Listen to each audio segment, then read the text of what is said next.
What's up, guys? Matt Hinson. So I recently got the itch to restore an old pickup truck, and I found one in Arizona, and this is it. 86 Dodge Ram W150, and it had about 200,000 miles on it. It was in West Arizona, and I flew to Las Vegas and took an Uber because that was the only way I could get there. And I drove this thing back, and it had a few oil leaks. It was a little sketchy, to say the least, driving back, but I did it straight. I didn't take a break except for bathroom breaks and filling up fuel and topping off the oil. I got her home. It was about 1,800 miles. Thinking to myself, what am I doing? But it's been great so far, and I wanted to show you guys my journey of restoring it. So I'll give you a look around. Here we go.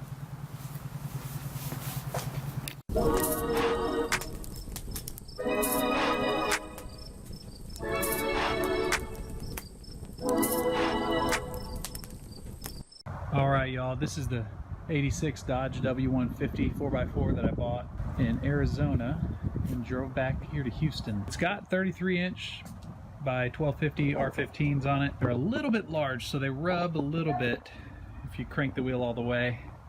I'm thinking there may be a lift kit in the future, or just downsize the tires. You guys let me know. Overall, it's very straight.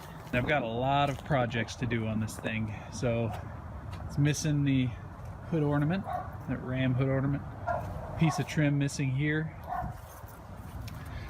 And if you look on the inside, I've already done a few things to it. I've already replaced the upholstery on the seat, and I've replaced the carpet, so apologies for not videoing that.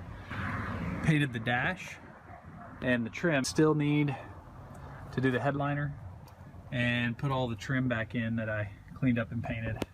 So there's some projects to do there.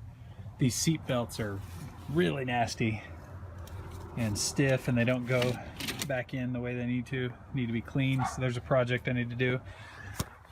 This is a common problem on the Dodges. This is an air vent that you can close off and on. That's the hole for it, and the trim has that closing piece, that plastic. But they're notorious for leaking, and this leaks.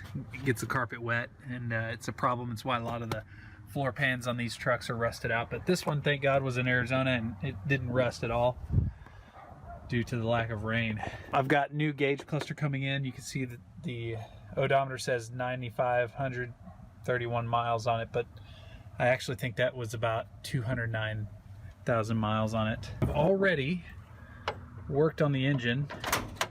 It's a 360 V8. Oh, it's a little heavy. Pretty clean. I basically rebuilt into the engine, so I did a new camshaft, new camshaft bearings, timing chain sprockets, lifters, push rods, valve springs. It had a rear main seal leak, and it had some leaks on the valve covers, so I fixed all of that. New carburetor as well, and I have a lot to learn about adjusting these things. I tried painting these exhaust manifolds. Obviously I didn't prep them or use the right stuff, but I used a high heat exhaust manifold paint, but that was probably my fault. New windshield wiper motor. They had a frozen smog pump that I removed, and I shouldn't have any issues with this, being that it's an 86 and I'm in Texas. So new radiator as well. But yeah, it's a great truck. I didn't show you the bed. The bed looks pretty clean as well. You see this padding here. Used to be a truck camper on it. I'm gonna do roll-in bed liner, probably Herculiner, and just a lot more cleanup to do. If you want to look under, it's actually very clean. No rust. Here's the front underside. Again, very nice and clean. It had some surface rust starting to develop, and I just hit it with some spray paint, but looks great. Alright, y'all, let me know what you'd like to see. Please subscribe. I'd love for you to join this journey. I'll have a multi-part series for this truck. Put in the comments what you'd like to see me do. It might be cool to do a lift kit. It's kind of leaning to the driver's side just due to sagging springs. All kinds of opportunity here. I'm going to restore the paint. Just name it, and we'll see if we can do it. Alright, peace.